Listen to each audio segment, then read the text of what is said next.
सबको मालूम था एक दिन ऐसा आएगा, सब कुछ होगा हमारे पास, किंतु गुरुवर का आशीष खो जाएगा। लेकिन किसे पता था यह क्षण इतनी जल्दी आएगा। हर दिन की तरह सुबह तो होगी, लेकिन उजाला कहीं खो जाएगा। नमस्कार, आप देख रहे हैं जनता सेवा एक्सप्रेस। राष्ट्र संत आचार्य श्री विद्यासागर जी की डोलन यात्रा छत्तीसगढ़ के तीर्थ क्षेत्र चंद्रगिरी डोंगरगढ़ में भारी जन समुदाय एवं लाखों भक्तों के बीच निकाली और धार्मिक विधि विधान से अंतिम संस्कार की क्रियाएं संपन्न हुई। इस डोलन यात्रा में सभी की आंखें नम थीं। वहीं देश के प्रधानमंत्री नरेंद्र मोदी सहित अनेक मुख्यमंत्री एवं प्रमुख नेताओं ने आचार्य श्री के समाधिस्थ होने से देश की बहुत बड़ी क्षति बताते हुए अपने श्रद्धा सुमन अर्पित किए। वहीं देश के प्रधानमंत्री के आचार्य श्री के लिए 4.5 मिनट के उद्बोधन में अनेक बार भावुक होते हुए देखे गए। वहीं पूरे देश में हजारों जगह श्रद्धांजलि सभाएं आयोजित की गयी। इसी तरह मध्य प्रदेश में आधा दिवस का राजकीय शोक रहा, तो वहीं सागर जिले के शाहगढ़ में जनसंत उपाध्याय बिरंजन सागर जी के सानिध्य में आचार्य श्री के चरणों में विनयाञ्जलि दी गई।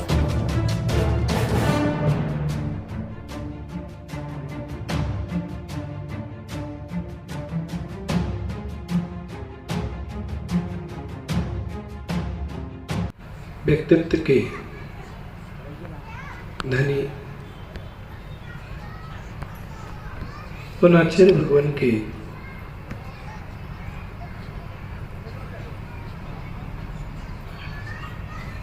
बारे में यहाँ पर क्या कहूँ। उन नायक थे और सिर्फ वो मुख से बोलते नहीं थे, बोलते कम थे, लेकिन चर्या से वो स्वयं बोल जाया करते। उनकी चर्या, उनका व्यक्तित्व स्वयं बोलता था। मुझे वो दिन याद है कि जब हम 10th क्लास में थे, उस समय आचार्य के लिए जंगल के लिए हम लोग व्यवस्था के लिए गए और उस समय बारिश के समय था, चातुर्मास का, ज़्यादा लोग नहीं आ पाए। हम लोग 10-11 बच्चे ही वहाँ थे जंगल के लिए और आचार्य के साथ जंगल के लिए गए और वहाँ जाकर के चट्टान पर आचार्य ध्यान में बैठ गए। हम लोग वहीं पर जाकर के बैठे। जैसी आचार्य की आंखें खुली तो उन्होंने 11 बच्चों में से सबसे पहले मेरा हाथ पकड़ करके और बोले, बालक तू बड़ा होनहार है। मैंने कहा, गुरुदेव मैं तो भी बहुत छोटा हूँ, मुझे ज्ञान नहीं था उस समय उतना, लेकिन उनके मुख से इतना शब्द निकला कि होनहार है। मैंने गुरुजी से कहा, मुझे व्रत लेना है, संयम लेना है। आचार्य भगवान ने कहा कि अभी समय है।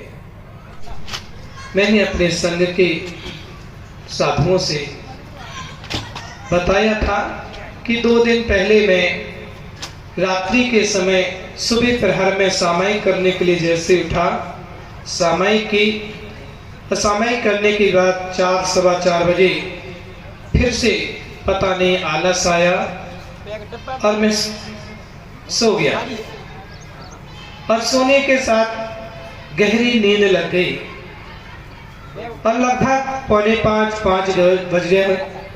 अचानक मैंने एक स्वप्न देखा और उस स्वप्न में आचार्य भगवान की समाधि का स्वप्न देखा कि समाधि हो गई। युग सागर जी मुझसे आवाज लगाते हैं कि समय सागर जी को बुला करके लाइए। मैं बाहर आया, मैंने कहा महाराज समय सागर तो है ही नहीं। बोले मुझे नहीं पता, जल्दी से देख कर के आओ कहाँ है, उनको आवाज लगाओ।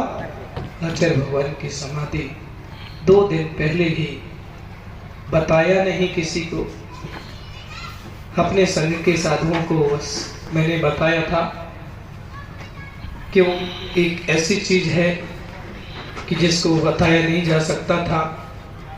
लेकिन उनके प्रति जो मेरा श्रद्धा थी, समर्पण है, उसका एक प्रतिफल था कि अपने आप वैसे कभी सुबह टाइम सोता नहीं हूँ, लेकिन उस दिन नींद लग गई और ऐसा सुबह का स्वप्न है। और आज पता चला, सुबह जैसे मैंने दरवाजे खोले तो एक दादाजी मेरे कमरे में आ गए, बोलने लगे महाराज आचार्य भगवान की इस पंचम काल में भी आचार्य भगवान वो भगवान के रूप में ही थे। जब हम लोग बाहर निकल करके गांव में से निकलते थे तो लोग, अन्य छोटे छोटे बच्चे, बड़े लोग यही बोलते थे कि ये जैनों के भगवान जा रहे हैं। पहली बार दर्शन बाल्यावस्था में छोटे थे तब कुंडलपुर में किए थे, जो कि जिसका मुझे कोई ध्यान ही नहीं था। उसके पश्चात आचार्य भगवंत का दर्शन छल्लक अवस्था में स्वप्न में हुआ। पूज्य आचार्य श्री सीढ़ियों से उतर रहे और मैं दर्शन कर रहा हूँ। शायद चमत्कार ही था, क्योंकि न मुझे संभावना दिख रही थी कि आचार्य श्री का दर्शन होगा, और महाराज से कहा तो महाराज को भी संभावनाएं नहीं दिख रही थी, क्योंकि आचार्य श्री उस समय भी रामटेक थे। और न जाने कैसा संयोग बैठा, 10 दिन के अंदर कुम्हारी का पंचकल्याणक सामने आया, और कुम्हारी का पंचकल्याणक आया तो उधर के लोग आए, निवेदन किया महाराज से पंचकल्याणक में चलना है, और महाराज ने सहस्रों कीर्ति दे दी। और जिस दिन हम लोगों का कुंडलपुर प्रवेश था, उसके एक दिन पूर्व ही आचार्य श्री ना जाने कहां से, कौन से शॉर्ट रास्ते से कुंडलपुर आकर के पधार गए। मन इतना गदगद हो गया कि बताओ, मैंने स्वप्न में दर्शन किए थे, आज साक्षात दर्शन हो गए। और जब जैसे ही पहुंचा तो जैसे दर्शन किए थे, जिस तरीके से दर्शन किए थे, वैसे ही साक्षात आचार्य श्री के चरण पकड़ करके दर्शन किए और बहुत चर्चा हुई।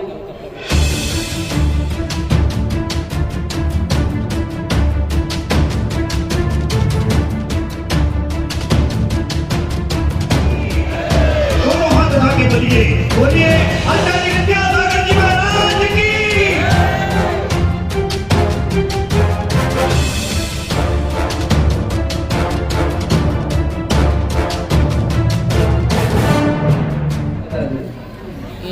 आज बहुत ही दुखद का दिन है कि जो पूरे विश्व में आचार्य विद्यासागर महाराज की समाधि की खबर से पूरे विश्व में शोक की लहर छाई। और आज शोक, राजकीय शोक भी रहा, तिरंगा भी झुका रहा। आज का दिन पूरे हिंदुस्तान के इतिहास में लिखा जाएगा। अब विद्वानों ने और पूर्व वक्ताओं ने इतना वर्णन किया है आचार्य श्री के बारे में, यह कुछ मेरे पास तो शब्द ही नहीं है। लेकिन मैं इतना जरूर बताना चाहता हूँ कि 2008 में जब भागवत में पंचकल्याण हुआ था तो हमें आचार्य श्री के दर्शन और बात करने का सौभाग्य मिला था। जब ही उन्होंने हमारे जनता सेवा एक्सप्रेस में नाम दिया था और उन्हीं के आशीर्वाद से इस पत्रिका का विमोचन भी पहली बार हुआ था।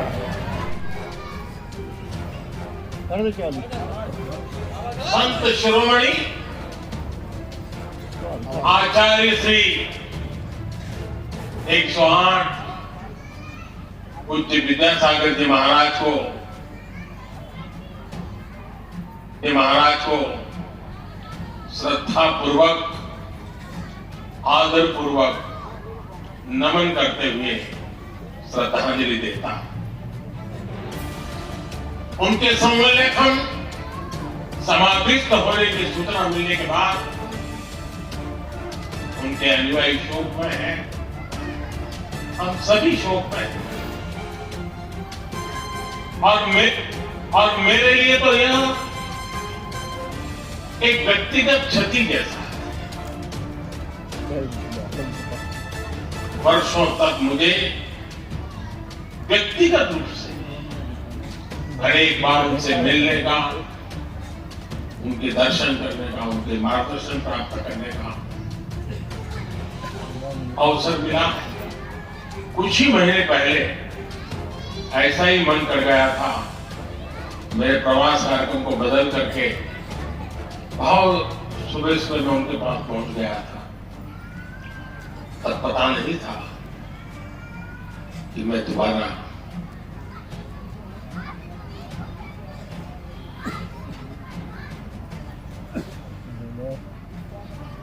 है कि हम पाठशाला की बहनों को आचार्य श्री जी ने बनाया है, क्योंकि उनके शिष्य पाठशाला प्रणेता मुनि प्रशांत सागर जी और निर्भीक सागर जी ने हम बहनों को इस लायक समझा कि हम पाठशाला में पढ़ा सकेंगे।